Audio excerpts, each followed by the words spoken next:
what was the best handheld of all time? What was your favorite handheld system or console? So with the Switch OLED just coming out and the Steam Deck due next year, let's take some time to reflect on what was truly the best handheld of all time. So Rob, the floor is yours. In your opinion, what was the best handheld of all time?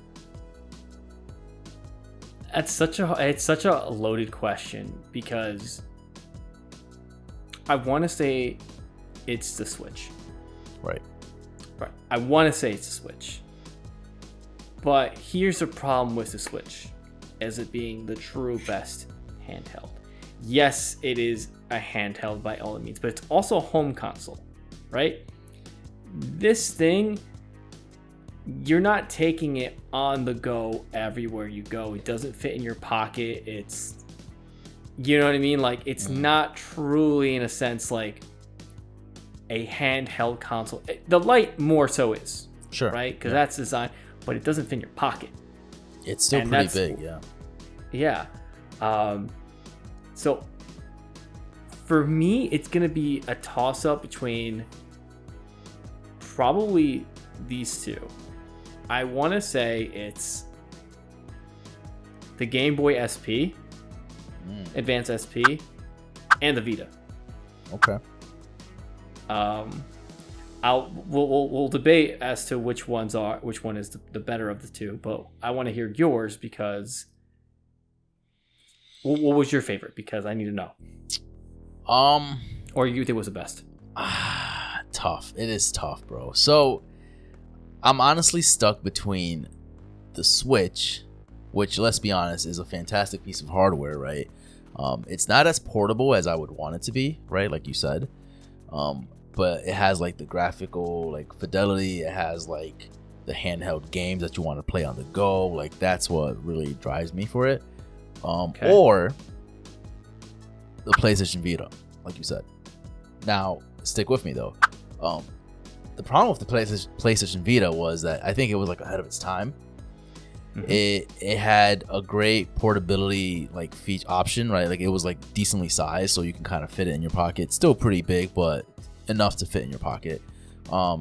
And the problem with the Vita was, one, I think the OS was the issue. The software that they were using was weird. Yeah, like little bubbles. Not a fan of that. Not a fan of that. And the games were a major letdown, which is probably why it caused the Vita to fail. I think what they didn't do was I feel like Sony went like 80% and they didn't go the full, like the extra 20% to like really push the Vita to where it needed to be, right?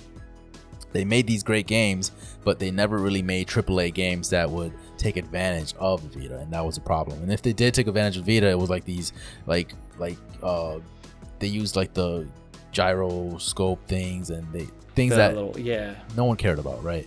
So that was the issue with the Vita. And then on top of that, I think the remote play issue that never really took off was a problem. Like they were really honing in on like, oh, you can play on your Switch or on your Vita and then on your PS4, but that never really talked well amongst each other, so it just never lived up to the hype, basically. You got to remember too, on the Vita, honestly, the Vita is not the best handheld of all time. It's probably the biggest tragedy of being of a handheld, right? Sure. Like it had everything working for it, like you had all the stuff in place, but it just didn't pan out. I remember that you couldn't use like a regular micro SD card for it. You had to like use their special PlayStation 1 for you to save your games and store your games on there. And it's just like, and it was expensive, and it's like, come on, man. Like, whereas Switch, you could just grab any SD card and pop it in, and you're good to go. So I might have to say, honestly, I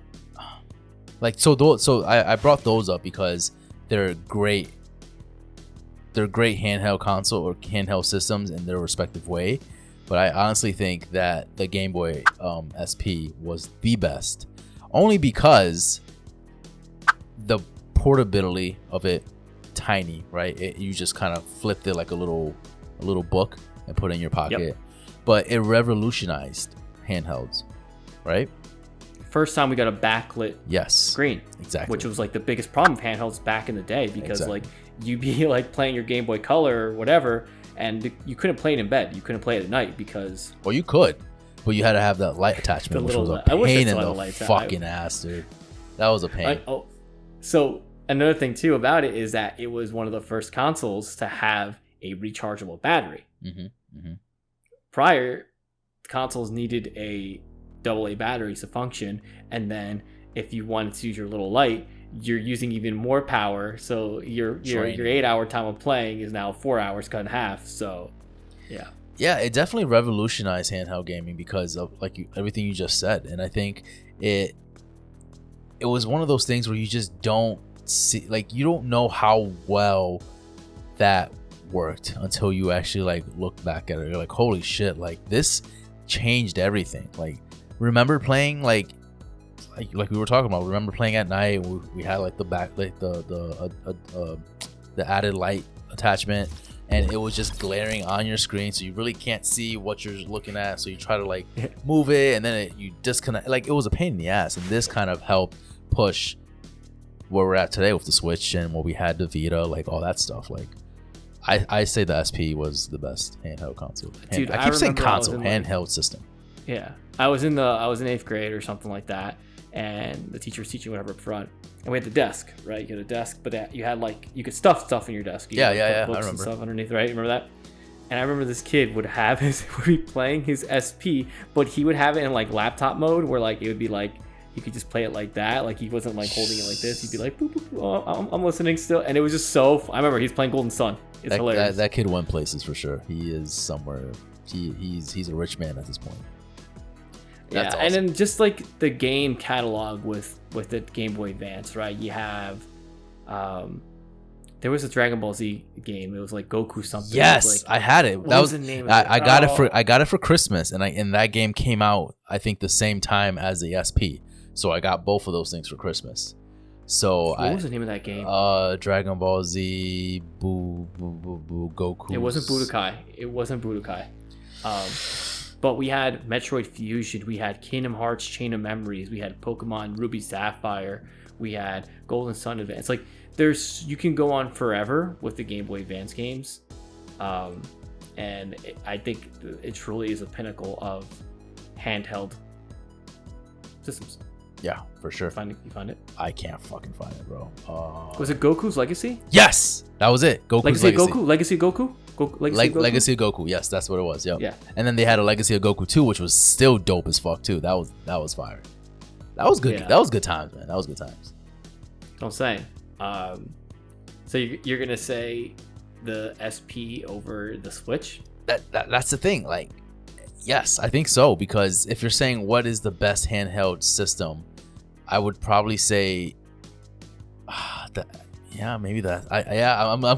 I'm so like torn between that. It's tough. I think I'm gonna stick with it. It's the SP though, for sure. Also, the SP.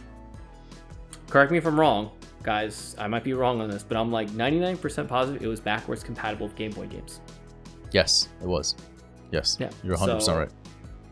The Switch is not backwards compatible. There it is. We have a winner. We have a winner. Yeah, I agree. I think that the Switch OLED, or the Switch in general, is a fantastic system, and I think that it definitely checks off all the right things. But we can't forget a system like the SP because of what it did, the backwards compatibility, like you just mentioned. It just had so much going for it, and again, it revolutionized what we are doing today. So you can't push that back, you know.